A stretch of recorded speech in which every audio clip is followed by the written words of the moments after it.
Hey, what's going on, guys? Brand. This is gonna be an extremely quick video, just going over how I'm running the Elemental Shaman in 25 bracket for PvP and Season of Discovery. First off, I want to just show a little clip on the damage potential of this build. For the 1v2 here. The burst is just insane, as you'll see. I'm gonna kill this guy in 3 globals. We pressed Flame Shock, we pressed Lava Burst, we pressed Earth Shock, and he's dead. Even if he didn't die, we had another Frost Shock burst rolling up behind it. It's just insane. The amount of burst you have is crazy. Earth Shock being taken off the shock cooldown because of Way of Earth is just unbelievable. I believe this is the tankiest spec with the highest burst in the game in 25 bracket from one I've seen so far.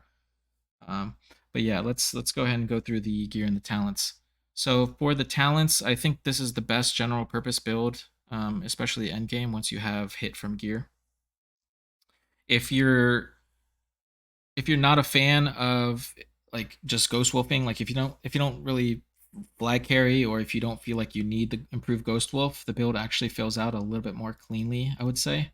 I just love improved ghost wolf so much it feels like hard to drop for me, but I would say you actually would, it might be a more powerful build overall with resto talents, because the hit allows you to get to hit cap and you won't be seeing those lava burst resists.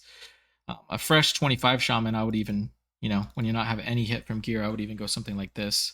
I use healing wave more often than lesser healing wave, because lesser healing wave is just such a low rank, and I don't have all the BiS gear. Once we have all this BiS gear, our lesser healing wave might be more viable, and then maybe the build would swap up. But anyways, it's a hybrid class at the end of the day. There's so many different viable builds, but I end up running. I ended up landing on this for now. Something like this, and then you have one flex point that you could put anywhere. I tried the 3 points in hit. I didn't resist a single lava burst. So I think 3% hit is the cap for 25. I also tried 11 all 16 points into elemental. I tried Eye of the Storm. The idea was, because of how meta hunters are, the pushback would be nice, but it just ends up not proccing enough to make it worth going so far down into LE for it. But yeah, there's your options for talents, I would say. Now the gear, we're definitely going to go helm and chest from the tier set from the raid. That is mandatory. They're just not replaceable. Nothing else even comparable.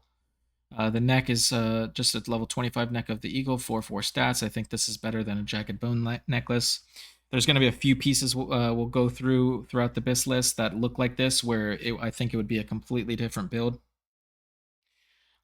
This kind of the jagged bone necklace type of build would be more of like a backline, just dropping lava bursts and just high damage, and you're very squishy. You're kind of like a glass cannon.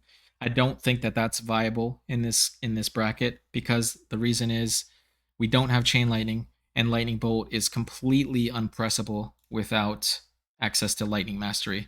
I mean, your lightning bolt is a 3-second cast for what is pretty much lower damage than your shocks. So this build ends up doing more damage and is tankier than the attempt at full ranged elemental shaman with lightning bolts. Sentinel Pauldron just has the most stats.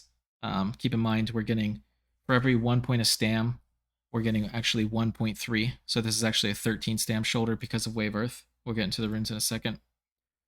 Sergeant's Cloak is just the best cloak, just has the most stats. Talked about the chest. Bracers, same thing as the neck. It's just the most stats, and it's better for this build than something like glowing leather bands. Dagger of Willing Sacrifice is going to be extremely hard to get, but it is definitely the best dagger. You sacrifice a little bit of melee swing damage for more damage in your shocks and your lava burst, which is definitely worth it. Your other options would be Black Fathom Ritual Dagger or the Fire Damage Dagger Sun Touched Crescent. The shield is a no-brainer. It just has the most armor, and our armor scales infinitely with the rune that we run. We'll talk about in a minute. I throw an iron shield spike onto it because it's good versus melee classes that attack you fast, like rogues and ferals. The slick fingerless gloves are best in slot for us because we get value out of every single stat here, and it's just the most bang for buck. It's leather, so we don't have to sacrifice armor. Black fingerless gloves are the squishier alternative, And you can also do the Void Touch leather gauntlets, but then you would drop the extra planar spider silk boots, which would open up. You could run either 3-set or the Murloc boots, Murloc hide knee boots. I don't recommend running the 3-set though, because the boots for the set are so bad. 5 Agi, 7 Spirit, 7 Int it's just not. I think this is just better. Ancient Moss Cinch is just straight up BiS. There's not really anything close to it, to be honest. It just has perfect stats. It's exactly what we look. That's our stat prio. Stam, int, spell power is what we are looking for. Same thing on the pants. Nothing really comes close. I picked the 2 rings with 8 stam. Again, we end up getting about 10.4 stam per ring here. You could drop Seal of Sylvanas for your PvP ring. It's definitely an option. I don't know if it's better. I like being a little tanky because I'm trying to get in there. Again, my Earth Shock is melee range, so I'm needing to get in there. I'm definitely soaking damage. The 8 stam, I think, just goes further. The trinket from the raid is going to be best in slot alongside the Rune of Perfection, and obviously you can swap in your PvP trinket when it is off cooldown. And then we only have access to 1 totem, so we go with the Carved Driftwood icon. Okay, to the runes. Shield Mastery is completely broken.